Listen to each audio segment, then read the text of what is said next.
Maka nggak mungkin kita maknani Quran tanpa mengenal yang bernama asbabin. Karena makna ayat bisa kacau kalau kita tidak tahu asbabin. Yaitu kayak tadi makna fa'ina masuwalu fatam mawajibu. Itu maknanya kan kamu menghadap mana saja, bisa saja di sana ada ridhonya Allah. Berarti kan bisa ke timur, ke selatan, ke utara, ke barat. Bahaya betul. Sehingga kata ulama harus mengkaji asbabin supaya porsi ayat ini sampai semana jauhnya itu kita tahu. Tanpa tahu itu tidak bisa. Begitu juga menyangkut kiblat. Sekarang saya tanya, kemarin kan ramai kiblat semuanya diukur dengan GPS. Terus beberapa masjid komentari salah karena diukur pakai apa? GPS. Kalau dalam bahasa Falak disebut yaumarosbil kiblat. Memang bisa diilmu. Tapi pertanyaannya begini, dari awal Allah ngetikan fawali wajhaka syatrul masjidil haram. Kamu yang penting sholat menghadap masjid. Masjid itu ya bangunan. Jika kata Ibnu Abbas yang diriwayatkan banyak ulama mengatakan Al-Ka'bah kiblatun li ahlil masjid wal masjid kiblatun li ahlil haram wal haram kiblatun li ahlil masyriq wal maghrib. Jadi kalau orang di dalam masjid kiblatnya harus Ka'bah. Di luar masjid kiblatnya asal bangunan Masjid Haram. Tapi di luar sini kayak di Indonesia boleh semua tanah. Kenapa begitu? Kata Ibnu Abbas karena Quran turun di lisanin Arabiyyin. Jadi kalau orang Jogja kalau mau ke Jakarta arahnya kemana? Barat. Itu sebetulnya ketika Anda ke barat itu persis Jakarta apa bisa saja pasnya itu Pangandaran. Tapi orang tuh akan bilang kalau ke barat ya ke Jakarta. Meskipun presisi Anda tepatnya di Pangandaran. Nah kiblat seperti itu, asal orang menghadap ke barat itu orang sudah bilang ke gak usah sedetail misalnya harus pas kan. Saya pernah debat sama tim ahli Kemenang. Gak bisa Gus, sekarang ada GPS harus tepat Ka'bah. Terus saya bilang gini, kalau teori Anda benar, berarti semua masjid luasnya maksimal 16 meter. Ka'bah itu luasnya hanya 16 meter. Berarti masjid Ulil Albab yang pojok sana sama pojok sana, kira-kira itu ya sudah tidak kena Ka'bah. Kalau harus tepat, Ka'bah itu kan diameternya hanya 16 sampai 18 kalau nggak salah. Berarti semua masjid kalau ingin tepat Ka'bah harus pas 16. Kalau terlalu luas pilihannya harus cekung. Kan jadi aneh. Makanya saya itu sering Pak, dulu saya ini biasa debat fikih kalau di tradisi pesantren namanya Fasul Mazhab. Saya punya teman yang paling kurang ajar, yang paling saya kenang dalam panjang sejarah. Dulu itu kalau debat fikih itu ya seru. Kalau aturan fikih kan gini, soft paling baik itu kan soft pertama, baru kedua, baru ketiga. Yang paling keren kan soft awal, soft. Terus teman saya bilang gini Pak, ya kalau gitu gini aja Gus, desain masjid itu memanjang utara selatan, biar semuanya soft awal. Gara-gara didesain begini kan ada soft 2, soft. Apa susahnya kita bikin mulai awal supaya masjid memanjang utara Pak? Selatan, supaya semuanya soft. Ya kalau ada hukum ya diimplementasikan dalam desain bangunan katanya. Jadi itu kan kacau. Terus akhirnya saya jawab, lalu setelah begitu yang paling afdol siapa? Yang dekat imam. ya sudah, bikin cekung saja kalau gitu. Artinya gini ya, beragama itu yang sehat. Jadi beragama itu berdasar riwayat. Berdasar riwayat pernah ada ulama yang itu Madinah menghadap Ka'bah itu ya tidak pas. Pernah dihitung pakai GPS. Kiblat Madinah ke Ka'bah itu ya tidak seperti yang pernah dianjurkan Kemenang. Karena apa? Agama ini mengikuti bilisanin Arabiyyin. Seperti jenengan gitu. Semua ini istilahnya apa? Menghadap Gus Bah. Padahal ada yang agak sana, agak sana. Semuanya ngaji sama siapa? Yes.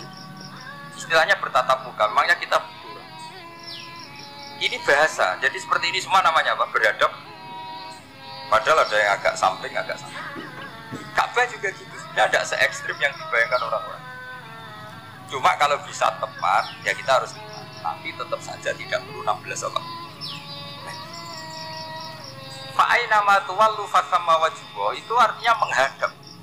Menghadap itu menghadap arah, makanya Allah tidak ada fawal liwajhaka nahwal Ka'bah, tapi fawal liwajhaka syatrul masjidil haram. Jadi ini penting saya utarakan supaya kita familiar dengan istilah-istilah Quran. Istilah Quran itu gampang. Nah, kalau kita kaji, problem kita tidak pernah mengkaji, jadi semuanya asing. Kalau kita mengkaji itu gampang sekali. Saya punya sekian cerita betapa pentingnya mengkaji Quran. Harun ar-Rasyid itu dinasti dari Abbasiyah, itu pinter sekali. Ada seorang ustadz yang agak ekstrim itu datang ke Harun ar-Rasyid, ya Amirul Mukminin, ini nasihun laka famusad bidun ali fala tajidanna aliyya fi nafsika syai'an. Saya mau nasihati kamu, tapi saya mohon jangan masukkan karena nasihat ini penting. Tapi saya akan keras, vulgar, akan keras, kritik saya akan keras karena Anda sebagai Amirul Mukminin tidak penting. Apa kata Amirul Mukminin Harun ar-Rasyid? Uskut ya Ustaz. Sebagai riwayat uskut ya jahil. Kamu itu Ustaz bodoh, tidak usah banyak omong. Terus kita, kenapa saya bodoh? Terus dibacakan ayat faqula lahu qawlan layyinan la'allahu yatadzakkaru aw yakhsha. Inna Allaha ta'ala qad arsala man huwa khairun minka ila man huwa syarrun minka. Wa ma'a dzalika qala ta'ala faqula lahu qawlan layyinan. Allah pernah menugaskan seorang yang lebih baik ketimbang kamu, yaitu Musa dan Harun. Musa dan Harun adalah seorang nabi. Kepada orang yang lebih buruk ketimbang saya, yaitu Fir'aun. Itu saja etikanya faqula lahu qawlan layyinan. Kamu kalau ngomong yang halus, yang baik, yang berperadaban, kok kamu sama saya mau kasar? Akhirnya ustadznya ternyata pinter kamu, ya pinter aku. Jadi semudah itu. Allah itu menugaskan orang yang lebih baik ketimbang kamu, yaitu Nabi Musa, kepada orang yang lebih buruk ketimbang saya, yaitu Fir'aun. Itu saja ada etikanya. Kok kamu sama saya mau tambah etika? Mau main kasar hanya karena kamu merasa nasihat Anda benar? Jadi gampang sekali memahami Quran. Tapi lagi-lagi memang bagi ahlinya. Tapi ini sabar supaya sampai jadi ahli apa? Quran. Meskipun ngajinya sebulan sekali. Sudah sebulan sekali tidak punya kitabnya. Sudah. Jadi ulama dulu kalau belajar Quran itu gampang sih.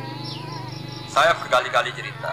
Yang kitab saya baca di rektorat namanya Sajarul Ma'ad. Itu kalau cerita bikin judul itu enak sekali. Babu nafid ibad di kulit bilad. Bab seseorang di mana saja hidupnya harus bermanfaat. Terus dalilnya itu hanya mengutip makalahnya Nabi Isa, wa ja'alani mubarakan ainama.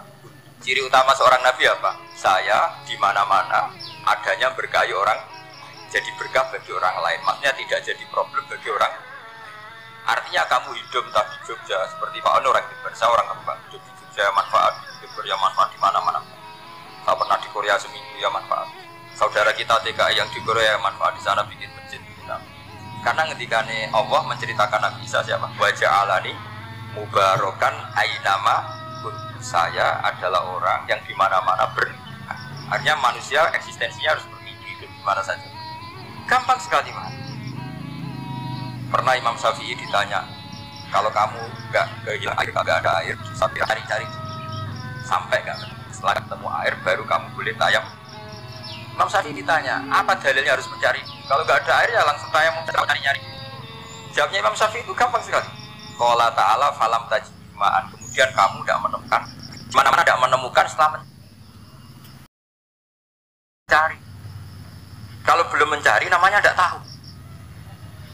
Kan ayatnya kan falam tajidu ma'an. Kemudian kamu tidak menemukan air. Tidak menemukan tuh nyari dulu apa langsung ambil sikap? Nyari dulu baru kesimpulannya tidak ketemu. Kalau belum pernah nyari namanya tidak tahu. Segampang itu lama dulu memahami Quran karena konstruksinya, yaitu mereka tahu betul bahwa Quran itu dilisanin Arabiyyin.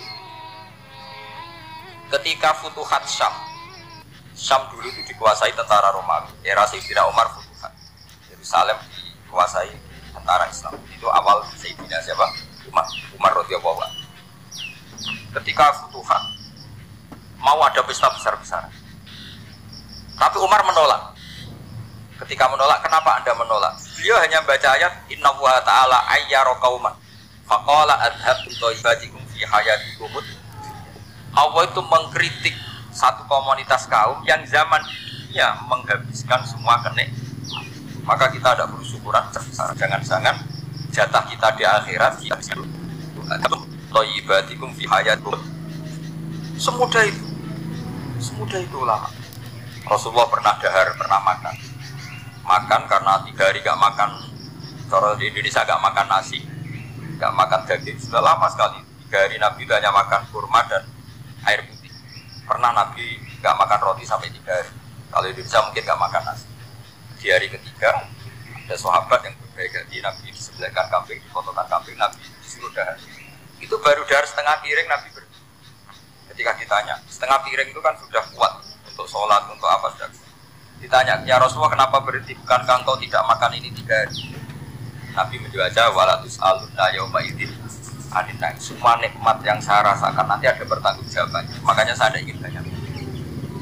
Wah itu kalau diterapkan di sini nggak populer. Makanya saya tahu gayanya ngaji Quran itu nggak siap dengan konsep-konsep Quran ini.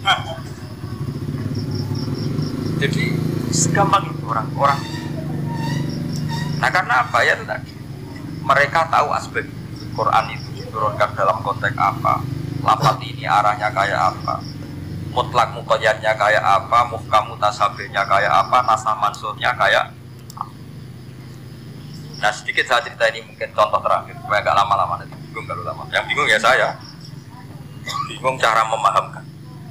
Jadi kalau guru itu kan bingung cara memahamkan, kalau murid bingung cara memahami.